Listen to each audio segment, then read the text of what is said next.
At the heart of the D750 is a 24.3 million pixel CMOS sensor and an Expeed 4 processing engine. Unlike the 36MP D810, the new camera has an anti-aliasing filter over the sensor.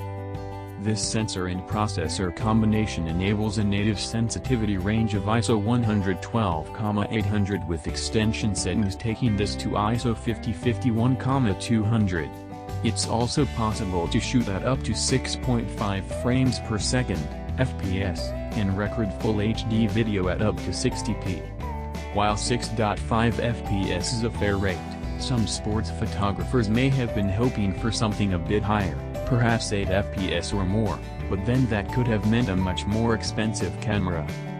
Videographers will appreciate the stereo microphone and headphone ports along with the ability to fine-tune audio levels and isolation before and during recording. It's also possible to select the sound range, wide, voice, for adjustment and adjust aperture with buttons rather than dials for smoother, quieter operation. Wind noise can also be reduced when recording with the built-in microphone.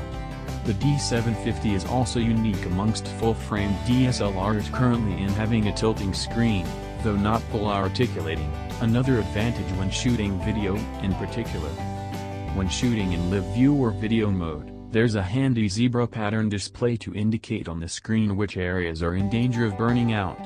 The D750 can also output uncompressed footage via an HDMI connection to allow high-quality recording to an external device.